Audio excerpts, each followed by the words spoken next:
challenger, battant, gagneur, persévérant, qui a toujours énormément de nouvelles idées, de nouvelles envies et un challenge permanent, je pense, aussi bien dans la vie personnelle que professionnelle. Multitâche aussi, avec toujours plusieurs casseroles sur le feu, avec des actions des fois totalement diverses et variées.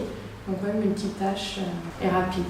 Moi j'ai bien aimé la locomotive qui représente l'étiquette du 3 parce que je trouve qu'elle est représentative dans le sens où on a toujours cette tendance un petit peu pour quoi que ce soit à tracter du monde, à être entouré, force de proposition, avec une bonne capacité de spontanéité, de traiter l'information, de réagir à chaud.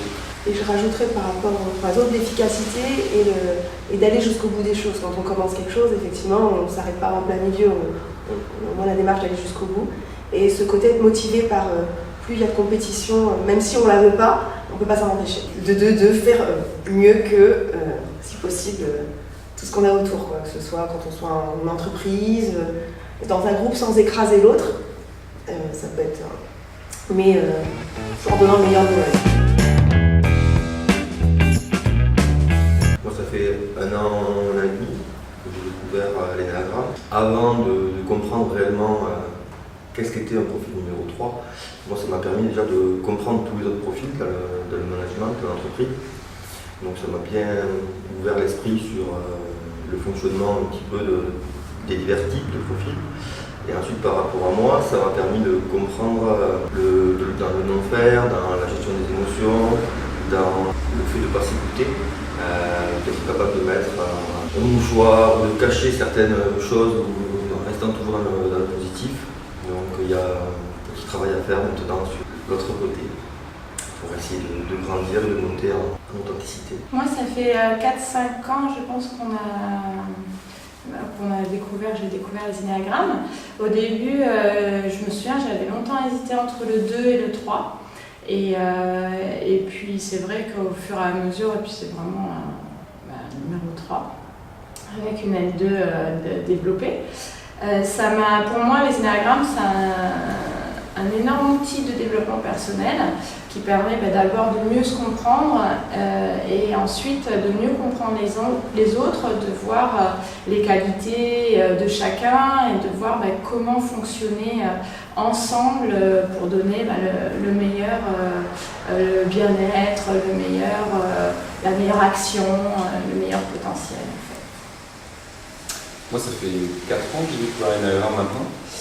Et déjà c'est un outil de management qui est je pense assez exceptionnel parce que ça permet aussi de savoir que on est un type mais qu'il y en a aussi 8 autres et qu'on ne réagit pas tous de la même manière sur toutes ces situations-là. Et voilà, donc ça je pense que c'est important de le savoir.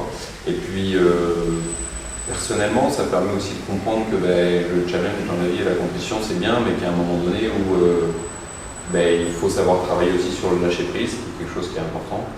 Et voilà, vivre simplement sans forcément tout le temps être en compétition permanente, etc. Ce qui a été, je suis là un petit peu mon cas tout le temps. Quoi. Moi, ça fait une dizaine d'années et là où ça m'a apporté le plus, dans un premier temps personnellement bien sûr, mais ensuite quand on porte une grosse équipe, c'est de comprendre tous les gens qui travaillent avec nous et de mettre en exergue leur qualité ou leur qualité et ce qu'ils savent le mieux faire, leur main droite comme tu dis, et de pouvoir entre guillemets en tirer le meilleur de chacun à son poste. Voilà, et moi ça me sert absolument tous les jours.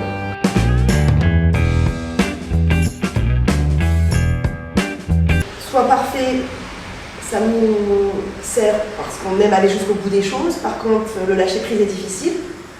Et le dépêche-toi. Alors on est efficace, ça c'est un fait. Enfin, on se trouve efficace effectivement. Mais à côté, on peut aller quelquefois trop vite et faire des erreurs.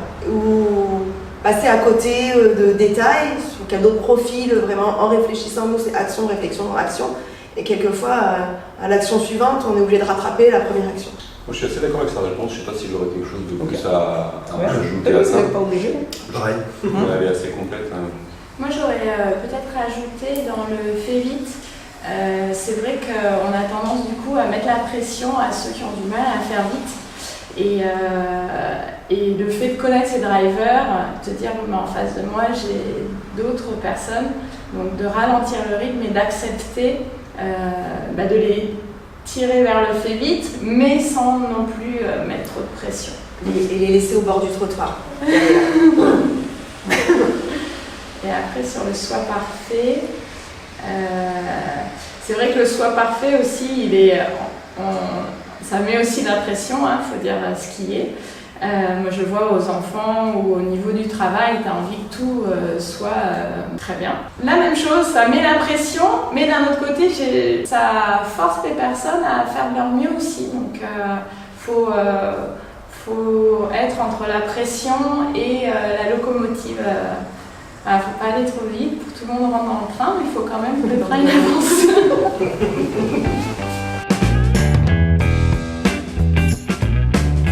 La peur de l'échec sur beaucoup d'actions, elle est présente. Elle est présente et c'est une bataille en permanence contre cette peur-là justement. Et puis voilà, il faut réussir à travailler dessus. C'est justement, ça rejoint le côté soit parfait en permanence, qui est le driver principal. Donc de l'autre côté, chaque action qui est faite doit être faite de manière parfaite et irréprochable. Mais je pense que c'est à ce moment-là que cette peur de l'échec arrive. Mais elle arrive vraiment régulièrement. Mais est-ce qu'elle vous booste ou est-ce qu'elle vous freine? Dans une activité sportive, quand moi personnellement je sens que j'atteins mon seuil de compétence, que je vais avoir des difficultés à gagner, je veux dire, je suis capable de plus pratiquer ou de passer sur autre chose parce que je ressens trop de frustration à pas atteindre le niveau souhaité. Donc je vais dire, je vais faire autre chose, ce serait peut-être meilleur. Okay. Moi, c'est vrai que c'est difficile quand on voit que tu n'es pas au niveau que tu estimes, déjà de le dire aussi aux autres, dire dans une activité sportive ou même au travail, non là c'est dur pour moi. Et du coup, c'est à ce moment-là qu'on attend que les autres aient de l'empathie comme si on voulait être poussé. Et souvent, c'est pas le cas, et c'est encore plus difficile, parce que comme si tu avais avoué ta faiblesse. Et sur cette faiblesse, t'attends qu'on te dise bon allez, je vais te booster, t'inquiète. Et souvent, c'est pas trop le cas, donc c'est assez difficile. Et ce que je voulais dire aussi, c'était au niveau de... Moi, je trouve ça important pour le 3, c'est de travailler son authenticité, essayer d'être vrai. Parce qu'on a cette image justement, non, t'es la première en sport, donc si t'es pas la première et que tu dis que t'es pas la première, c'est pas ton rôle. Et de sortir de ce rôle et de se mettre un petit peu à neutre, l'authenticité. Moi je fais le maximum pour aller dans cette authenticité, mais des fois, hop, tu vois que t'as envie de costume, bon, alors déshabille-toi. Et c'est pas évident parce que moi, tu te mets vite dans ce rôle, puis non, là, c'est pas moi, je veux être authentique. Et sans vouloir, t'es rhabillée en superwoman sans vouloir. Alors, c'est un mot qui résonne beaucoup et qui prend beaucoup de place aujourd'hui. Et je me demande chez les autres 3, est-ce que c'est un mot qui... Tu parles de quoi? Authenticité? Oui. L'authenticité, elle est dure à garder parce que c'est le profil 3, je pense qu'il est un peu caméléon aussi.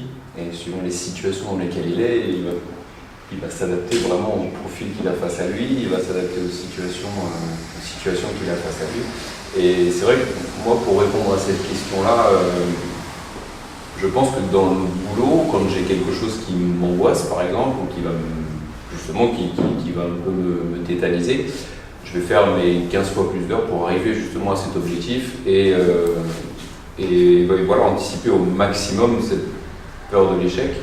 En faire 10 fois plus s'il faut, mais voilà, moi c'est plus comme ça que j'arrive à contrôler justement cette peur de l'échec permanente, pas permanente non, mais cette peur de l'échec quand elle arrive en tout cas.